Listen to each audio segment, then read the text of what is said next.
Apa kabar teman-teman semuanya? Assalamualaikum warahmatullahi wabarakatuh. Sahabat Esa Santuy, para YouTuber dimanapun berada. Kali ini kita akan membahas beberapa penyebab jam tayang hilang, beberapa penyebab dolar atau penghasilan YouTuber berkurang ya. Nah, ini kita akan lihat penyebab-penyebabnya dan kita akan berusaha menemukan solusi-solusinya. Simak sampai tuntas sahabatku agar ada hal-hal positif yang bisa diambil. Yang pertama, jam tayang YouTuber pemula sering berkurang dan terlihat hilang. Nah, ini biasa dialami oleh teman-teman yang sedang mengejar syarat monetisasi. Namun, kita harus pantau dulu umur channel, ini yang menjadi ukuran. Umur channel teman-teman sudah ada 12 bulan, 1 tahun, atau belum ada 1 tahun. Kalau umur channel teman-teman, misalkan nih, kita akan mengejar syarat monetisasi, ya, sedang proses. Tapi kita belum juga sampai ke monetisasi. Sedangkan umur channel kita dihitung sejak pertama kali upload video, ternyata umur channel kita sudah lebih dari 12 bulan. Ini biasanya yang terjadi memang penyusutan. Ini poin pertama ya. Penyebab hilangnya jam tayang biasanya penyusutan secara sistematis dan terjadi secara otomatis yang ada di channel-channel para YouTuber pemula. Ini oleh sistem ya, oleh sistem YouTube. Berkurangnya kemana? Lalu solusinya seperti apa? Nah, ini ya, berkurangnya kita tidak tahu kemana. Yang jelas ada penyusutan jam tayang. Dalam 1 bulan itu bisa hilang sekitar 200 jam atau 300 jam tayang. Nah, ini tentu akan semakin memperlambat proses mencapai monetisasi. Solusi untuk usia channel yang lebih dari 12 bulan belum monet-monet, jam tayangnya selalu susut, maka solusi terbaik adalah lakukan live streaming secara rutin per hari, rutin setiap hari melakukan live streaming ya. Meskipun sepi, kita terus konsisten melaksanakan melakukan live streaming, setting publik, dan setelah live streaming juga tetap di setting publik agar siaran ulangnya mendapat penonton-penonton alami ya. Nah, ini ya sahabat-sahabatku. Jadi pada saat live streaming juga bisa menghasilkan penonton dan jam tayang. Siaran ulangnya kalau di setting publik juga bisa menghasilkan jam tayang. Hindari memutar musik-musik yang memiliki hak cipta ya sahabatku, agar nanti lancar, tidak ada klaim hak cipta dalam live streaming teman-teman ya. Tidak ada pelanggaran-pelanggaran pula untuk mencegah ya. Nah, ini bagaimana cara melaksanakan live streaming. Biasanya untuk channel-channel yang sudah memiliki 50 subscriber ke atas, sudah bisa melakukan live streaming. Verifikasi 2 langkah, lalu lakukan live streaming. Nah, ini terus setiap hari sahabatku, agar pertambahan jam tayangnya cepat. Sambil terus mengupload video panjang setiap 2 hari sekali atau 3 hari sekali. Jadi ada 2 cara ya. Live streaming rajin, lalu ditambah dengan rajin upload video. Nah, ini oke teman-teman, sudah dipahami ya. Itu penyebab pertama jam tayang hilang karena usia channel lebih dari 12 bulan dan belum monet-monet ya, belum monetisasi. Kemudian penyebab jam tayang hilang yang kedua. Nah, ini nih. Penyebab jam tayang yang kedua biasanya kalau tidak ada masalah terkait dengan usia channel yang lebih dari 12 bulan, berarti penyebabnya bisa jadi karena hapus video. Hati-hati buat teman-teman yang akan melakukan pengajuan monetisasi, jangan sampai 1 bulan atau 2 minggu sebelum pengajuan monet tiba-tiba menghapus video. Ini jam tayang bisa berkurang, apalagi kalau video tersebut memiliki banyak penonton ya.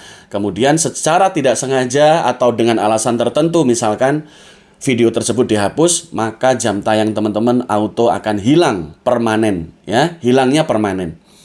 Ini ya sahabatku, jadi lihat-lihat dulu situasinya. Kalau memang ingin hapus video, kita lihat-lihat dulu apakah itu video yang memiliki banyak penonton atau tidak.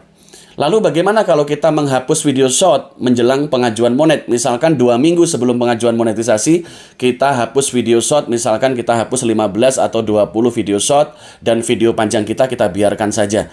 Nggak masalah, nggak terlalu signifikan kalau kita menghapus video short, karena jalur monetisasi teman-teman tidak lewat short, tidak lewat 3 juta penayangan shot. Tapi jalur monetisasi teman-teman kan lewat 3.000 jam tayang dan 500 subscriber. Atau pengajuan monetisasi lewat 1.000 subscriber dan 4.000 jam tayang. Nah, ini aman. Kalau kita hapus shot nggak terlalu signifikan berkurangnya jam tayang. Oke sahabatku. Tapi saran saya, ya, lakukan penghapusan video, jangan terlalu mepet waktu pengajuan. Jauh-jauh hari harus sudah melakukan cross check terhadap konten-konten kita. Apakah benar tidak ada konten berulang, tidak ada reupload? Apakah benar kita sedang tidak dalam masa hukuman teguran pelanggaran hak cipta atau teguran pelanggaran pedoman komunitas? Karena kalau sebuah channel masih dalam masa sanksi hukuman teguran, akibat teguran, ini belum bisa pengajuan monet, nanti tertolak ya. Jadi harus melewati masa sanksi dulu dari teguran pelanggaran tersebut. Nah, lalu berapa kali teguran-teguran di YouTube ini yang membuat channel kita aman? Teman-teman, kalau kita sudah mendapatkan 3 kali teguran, ya, teguran pelanggaran-pelanggaran, 3 kali teguran pelanggaran, ini auto channel terhapus dari YouTube. Terhapus sepihak.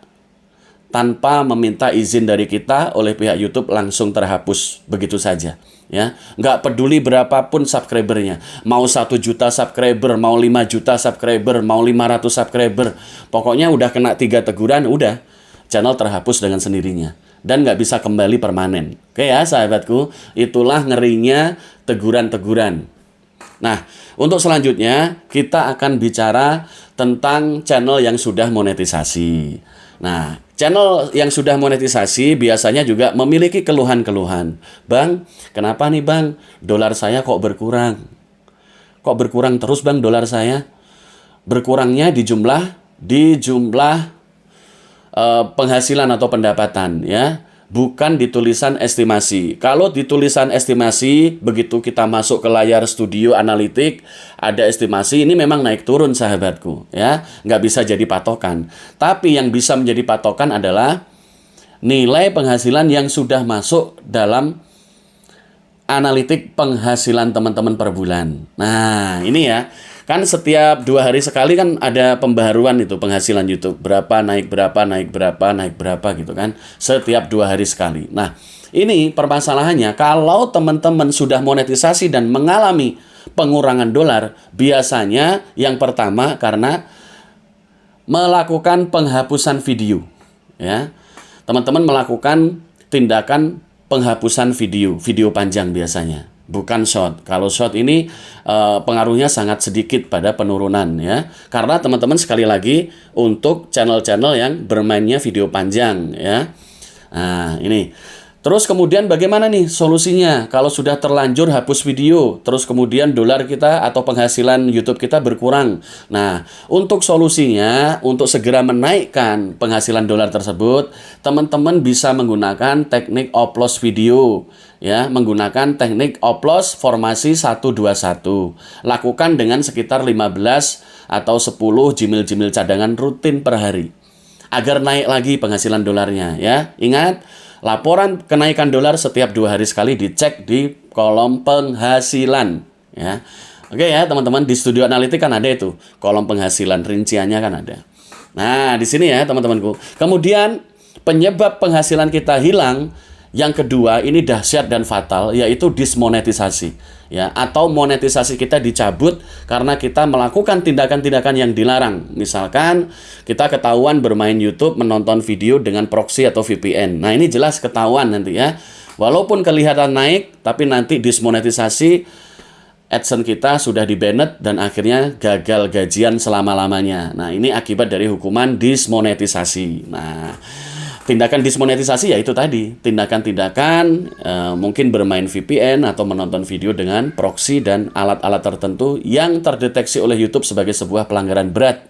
Akhirnya dismonet. Nah, oke ya sahabat-sahabatku, maka di titik ini ayo kita jaga channel kita masing-masing karena sebenarnya channel YouTube dan penghasilan AdSense bisa diwariskan kepada keluarga kalian ya. Oke. Terima kasih teman-teman telah menyimak sampai sejauh ini. Semoga bermanfaat. Dan wabillahi taufik wal hidayah. Wassalamualaikum warahmatullahi wabarakatuh. Ayo tetap semangat dan saling menguatkan teman-teman semua.